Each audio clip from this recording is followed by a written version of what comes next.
শুধুমাত্র মায়ের সাথে ফোনে কথা বলতাম বলে ৩ বেলা আমাকে মারধর করত। মা যখন আমার বাসায় বেড়াতে আসতো তখন ভালোবাসায় ভরপুর ছিল। এমনও দিন ছিল মা যখন ভাত খেয়ে উঠতো তখন মায়ের হাতটাও ধুয়ে দিত।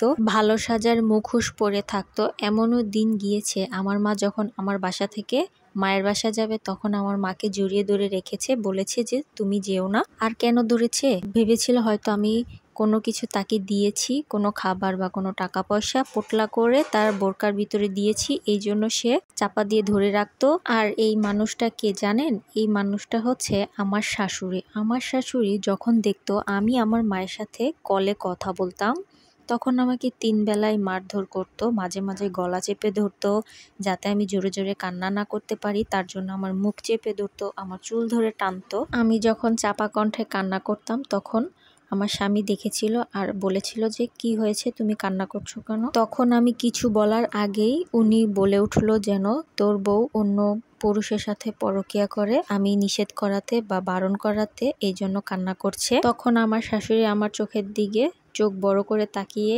ইশারা দিয়ে বুঝিয়েছে যে আমি যদি এই মিথ্যা কথাটা স্বীকার না করি তাহলে আমারকে আবারও উনি মারধর করবে আরো জোরে জোরে। উনি যখন আমার চোখের দিকে এভাবে তাকিয়ে আছে, আমি ওনার চোখের দিকে এভাবে তাকিয়ে আছি, তখন আমার শাশুড়ি একটা মুড নিয়ে বলল যেন থাক বৌমা তুমি মাফ করে দিও। তখন আমার পায়ে ধরতে এসেছিল। আমি বলেছিলাম কি হয়েছে, আপনি পায়ে ধরছেন কেন? বলল যে আমি যদি তোমার কাছে এখন মাফ না চাই তাহলে তুমি আমাকে আবারও মারধর করবে আমার ছেলের অজান্তে। তুমি আমাকে এইভাবেই সবসময় অত্যাচার করো, আমি আর সহ্য করতে পারিনি, তাই তোমার পা ধরে মাপ চেলাম, আমি আর কখনোই তোমার সাথে এরকম করব না।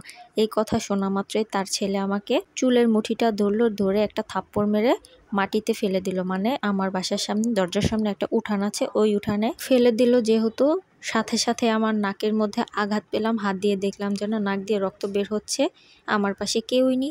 ঘাড় ঘুরিয়ে পিছনে কি হচ্ছে ওইটা আর দেখার জন্য সাহস পেলাম না। শুনতে পেলাম যে শাশুড়ি বলছিল থাক বাবা মাফ করে দে ওকে, আর মারিস নে। কিন্তু দেখেছেন কি নাটকটাই না করলো, আমাকে কালার করে কিন্তু এখন আবার ভালো সাজছে উনি। তখন আমার স্বামী আর আমাকে কোনো মারধর করলো না, আমার সামনে এসে বলল যেন আর নেক্সট টাইম যদি তুই আমার মায়ের সাথে এরকম ব্যবহার করিস তাহলে তোর বাপের বাড়ি আমি তোকে পাঠিয়ে দিব।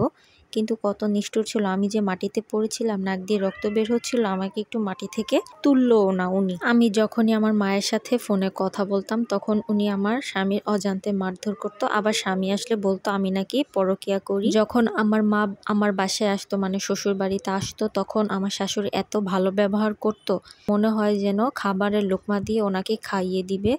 ভাত খাওয়া শেষে আমার শাশুড়ি আমার মার হাত ধুয়ে দেয়, মানে এত ভালো ব্যবহার করে, ভালো থাকার বাহানা ধরে মুখোশ পরে থাকে উনি।